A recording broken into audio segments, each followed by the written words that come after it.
Potatoes come in many shapes, sizes, and colors. They can be made into so many things, such as French fries, mashed potatoes, scalloped potatoes, potato soup, and hash browns. Just thinking about them makes my mouth water. We here at Survival Homestead Teaching Farm enjoy growing different types of potatoes.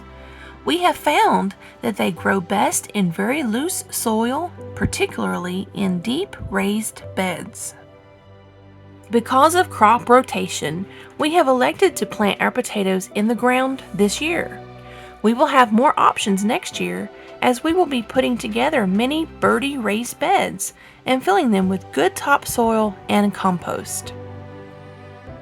We are growing several different types of potatoes. We are growing Adirondack blue potatoes, which are flavorful, moist, and firm. They have a blue skin and deep blue flesh. We are also growing russet potatoes, which are some from last year's harvest. Another one we are growing is huckleberry gold potatoes, which are creamy and has a deep purple skin and golden flesh. Next we have Corolla potatoes, which are smooth, creamy, and has an exceptional flavor. They have a sunny yellow skin with a white flesh. One other one that we are growing are Russian banana fingerlings. We chose this type of potato because they are perennial potatoes. We had never heard of perennial potatoes before until we came across these. They are a tender perennial, which means they won't do well in heavy frosts.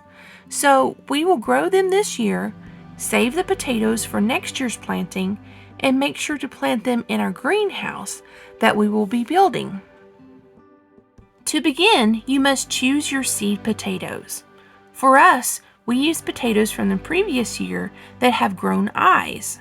I'll explain more about eyes in a moment. If you don't have potatoes from previous gardens, you can purchase organic potatoes online at the farmer store, at farmers markets, or at grocery stores. Just make sure that they haven't been sprayed with any sprout retardant chemicals that would inhibit their growth. If you buy from a farm store, try to select potatoes which have already sprouted and have eyes.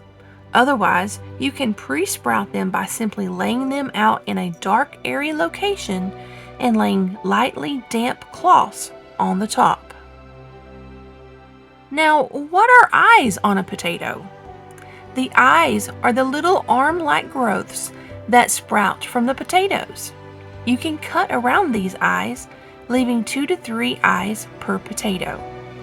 If you don't cut and plant the entire potato with many eyes on it, it will create a crowded, multi-stemmed plant, with each stem competing for food and moisture, and in the end, bearing only small potatoes. Curing the potatoes before planting is an important step many tend to leave out. Curing simply means setting the cut pieces with 2 to 3 eyes on each piece out in the sun, or place them on a table or a countertop in a warm, moderately lit room for 3 to 5 days. This step permits the cuts to become calloused. Calloused seed potatoes will help prevent rot. Make sure to plant seed potato segments with eyes up in a 6-inch deep hole or trench. Space each segment 12 inches apart on all sides. If you don't leave a foot in between, your potatoes at harvest time will be smaller. I like to put a handful of good homemade compost on top of each potato and add rabbit poop on top. Rabbit poop is a delightful fertilizer that you can add directly to your plants. It will help your potatoes grow massively. Also, make sure to plant when the soil has warmed up. It's usually about 3 to 4 weeks prior to your last frost date. You can find your last frost date by simply Googling your city and state. Give them full sun, loose dirt in pots or in raised beds, or put them in a garden and give them about 1 inch of water per week at the base of the plants and not on the leaves. If you do this, your potatoes will produce abundant harvests. It is necessary to plant in a trench because it's important to backfill. This simply means when the potato leaves are around 8 inches tall, you should cover up half of them and push the dirt up around the stems. Do this several times. This will help the potatoes grow even larger. I hope you have learned a few important steps. Survival Homestead Teaching Farm enjoys showing you and educating everyone in homesteading aspects. We very much appreciate you watching this video. Please continue to help us help you by liking, sharing, and subscribing.